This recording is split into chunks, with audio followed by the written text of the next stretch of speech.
Hello नमस्कार साथियों, स्वागत है आप सभी का। राजस्थान हिस्ट्री पुरातात्विक स्रोत की अपनी पहली क्लास है।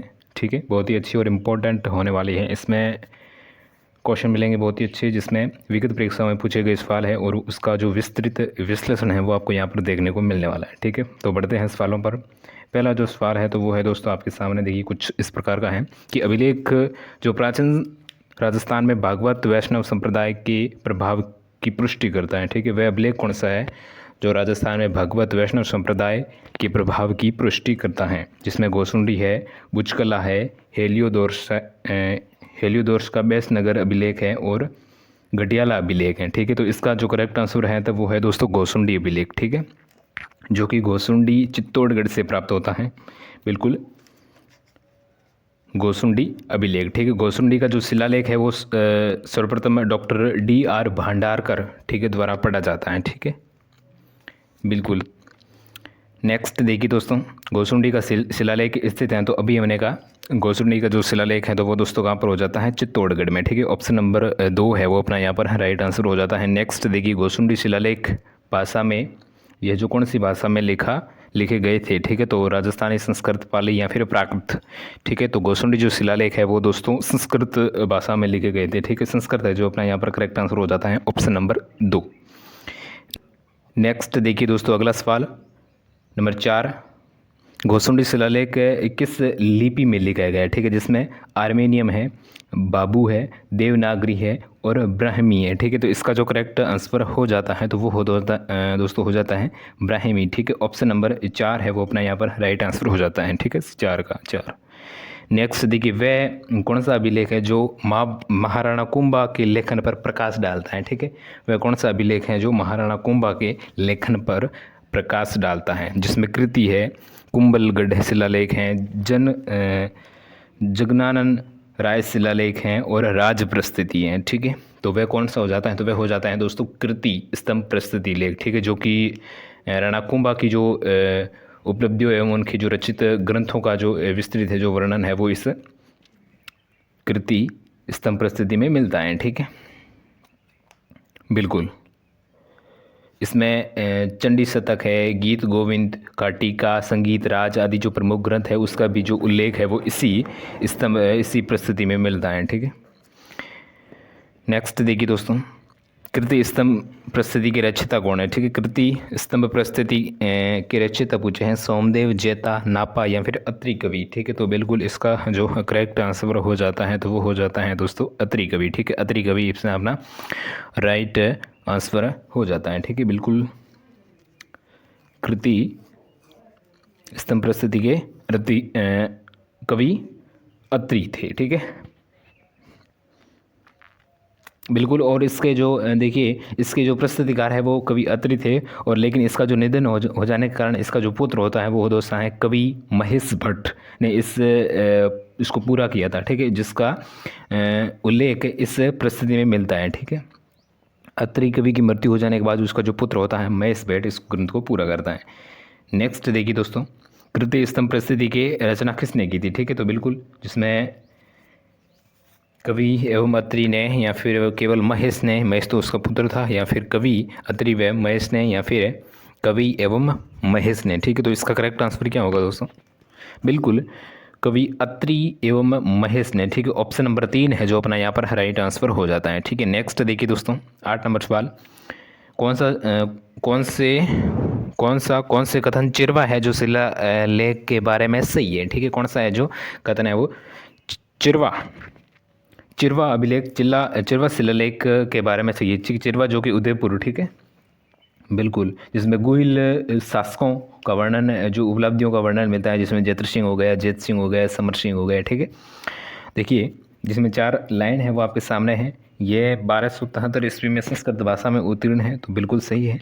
और रतन प्रभु सूरी इसके प्रस्तुतिकार हैं, बिल्कुल, और इसके शिल्पी दहलन थे, बिल्कुल। और अग्निकुंड में उत्पन्न राजपूतों का इसमें उल्लेख है, ये गलत है। ठीक है, इसमें गुहिल शासकों की उपलब्धियों का उल्लेख है। ठीक है, बिल्कुल, चिरवा शिलालेख। तो इसका जो करेक्ट आंसर 1, 2 और 3 ऑप्शन नंबर 2 है जो अपना यहाँ पर राइट आंसर हो जाता है। नेक्स्ट देखिए दोस्तों, चिरवा शिलालेख किस राजवंश के शासकों का उल्लेख करता है? तो अभी हमने पढ़ा बिल्कुल, अभी हमने पढ़ा मेवाड़ के गुहिल शासकों का, ठीक है। ऑप्शन नंबर 2 है जो अपना यहाँ पर करेक्ट आंसर हो जाता है।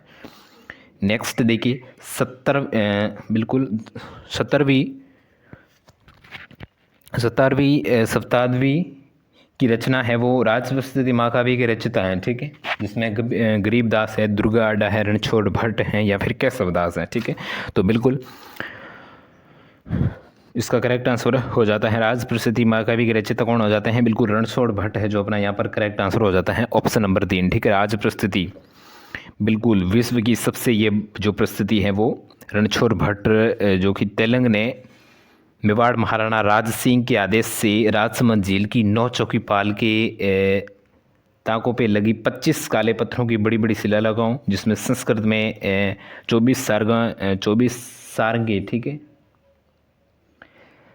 सारंगों में उत्तीर्ण कुल 1106 श्लोक थी, ठीक है।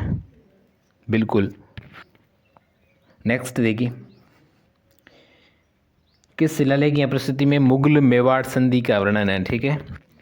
किस प्रस्तुति में मुगल है मेवाड़ संधि का वर्णन है, मुगल मेवाड़ संधि का वर्णन किस में हो जाएगा, तो बिल्कुल राज प्रस्तुति में। राज प्रस्तुति इसका करेक्ट आंसर है। नेक्स्ट देखिए, राज प्रस्तुति का आपको काल पूछा है, ठीक है। राज प्रस्तुति का जो काल है तो वो है दोस्तों बिल्कुल 1673, ठीक है। 1673 इसका करेक्ट आंसर है। नेक्स्ट देखिए, किस शिलालेख में चौहानों को वत्स गोत्र ब्राह्मण कहा गया है, ठीक है। किस शिलालेख में चौहानों को वत्स गोत्र ब्राह्मण कहा गया है, जिसमें चिरवा है, श्रृंग ऋषि का शिलालेख है, बिजोलिया है और अपराजित का शिलालेख है, ठीक है। तो बिल्कुल इसका जो करेक्ट आंसर हो जाता है तो वो हो जाता है दोस्तों बिल्कुल बिजोलिया शिलालेख, ठीक है। बिजोलिया जो कि भीलवाड़ा, ठीक है, भीलवाड़ा में बिजोलिया जो शिलालेख है ये अपना यहाँ पर करेक्ट आंसर हो जाता है, ठीक है। नेक्स्ट देखिए दोस्तों, अगला सवाल, बिजोलिया अभिलेख किस वंश के इतिहास की जानकारी का महत्वपूर्ण साधन है, तो बिल्कुल इसका राइट आंसर हो जाएगा तो वो हो जाएगा दोस्तों चौहान, ठीक है। अभी हमने देखा चौहान, ठीक है, जिसको वत्स गोत्र कहा गया है। नेक्स्ट देखिए बिजोलिया शिलालेख में, नेक्स्ट बिजोलिया का काल आपको पूछा है, बिजोलिया का कालक्रम बिल्कुल 1170 इसका करेक्ट आंसर हो जाता है। 1170, ठीक है, 1170 है जो अपना यहाँ पर राइट आंसर हो जाता है। नेक्स्ट देखिए, कौन सा शिलालेख चौहान राजवंश की वंशावली के बारे में जानकारी है जो उपलब्ध कराता है, जिसमें रायसिंह शिलालेख है, अबू का अंचलेश्वर शिलालेख है, दिलवाड़ा का शिलालेख है और बिजोलिया शिलालेख है, ठीक है। कौन सा जो शिलालेख है वो चौहान राजवंश की वंशावली का जो वंशावली के बारे में जो है जानकारी है वो उपलब्ध कर पाता है, ठीक है। बिल्कुल इसका जो करेक्ट आंसर हो जाता है तो वो हो जाता है दोस्तों बिजोलिया, ठीक है। बिजोलिया इसका राइट आंसर हो जाता है। नेक्स्ट देखिए, बिजोलिया लेख के अनुसार सांबर झील का निर्माण किसने करवाया था, ठीक है। बिजोलिया के अनुसार है जो सांबर झील का निर्माण है वो कौन करवाता है, जिसमें अजय राज है, वासुदेव है, कानरदेव है और अर्णोराज है, ठीक है। तो इसका जो करेक्ट आंसर हो जाता है जो वो हो जाता है वासुदेव, बिल्कुल ऑप्शन नंबर 2 है जो अपना करेक्ट आंसर हो जाता है वासुदेव, ठीक है। बिल्कुल बिजोलिया प्रस्तुति की जो रचयिता है तो वो है दोस्तों गुणभद्र इसके रचयिता है, रचनाकार है, बिल्कुल।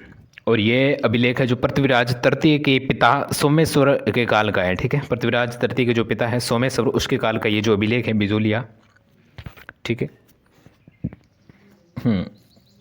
और इसमें कई जो प्राचीन नामों के जो समय कई स्थानों की जानकारी है जो उपलब्ध मिलती है, जिसमें देखिए जबालीपुर जो कि जालौर का प्राचीन नाम हो जाता है, साकंबरी सांबर का, और श्रीमाल जो कि भीलवाल का हो जाता है, और विद्यावली जो कि बिजोलिया का प्राचीन नाम हो जाता है, और मांडलगढ़ का क्या हो जाता है प्राचीन नाम, मांडलकर होता है, ठीक है। मांडलकर जो कि मांडलगढ़ का प्राचीन नाम होता है, ठीक है, बिल्कुल।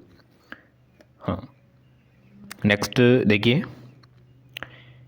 वासुदेव इसका करेक्ट आंसर हो जाता है। बिजोलिया के अनुसार सांबर झील का निर्माण कौन करवाता है, वासुदेव, ठीक है। नेक्स्ट देखिए, जबालीपुर हो जाता है साकंबरी श्रीमाल, जिससे प्राचीन नगरों का उल्लेख किस शिलालेख में मिलता है, तो अभी के अभी हमने देखा है बिजोलिया इसका करेक्ट आंसर हो जाता है, बिल्कुल बिजोलिया है जो अपना यहाँ पर करेक्ट आंसर हो जाता है, ठीक है। नेक्स्ट देखिए, बिजोलिया शिलालेख किस चौहान नरेश के काल का है। बिजोलिया जो शिलालेख है वो किस चौहान वंश के काल का है, जिसमें सोमेश्वर हैं, पृथ्वीराज हैं, अजयराज हैं और हरिराज है, ठीक है। तो बिल्कुल इसका जो करेक्ट आंसर हो जाता है तो वो अभी पिछले क्वेश्चन में हमने पढ़ा था सोमेश्वर, ठीक है, सोमेश्वर बिल्कुल, जो कि पृथ्वीराज तृतीय के पिता सोमेश्वर काल का है, तो इसका करेक्ट आंसर हो जाता है सोमेश्वर। नेक्स्ट देखिए, आबू के शिलालेख के लेखक कौन है, इसका आंसर बताना है आपको कमेंट बॉक्स में, ठीक है। कमेंट बॉक्स में इसका आंसर बताना है आबू के अभिलेख के लेखक कौन है। शुभ चंद्र हैं, पार्श्वचंद्र हैं, या फिर करमचंद्र हैं, या फिर दीपचंद है, ठीक है। तो इसका करेक्ट आंसर जो भी है, आपको जो भी उचित लगे हैं, जो भी अच्छा लगे हैं, वो बताइएगा कमेंट में। और ये थी आज की अपनी क्लास, बहुत ही अच्छी और इम्पोर्टेंट। अगर आपको अच्छी लगी है तो क्लास को लाइक, और अभी तक आपने चैनल को सब्सक्राइब नहीं किया तो सब्सक्राइब कर लीजिएगा। और हम मिलते हैं इसकी नेक्स्ट क्लास में।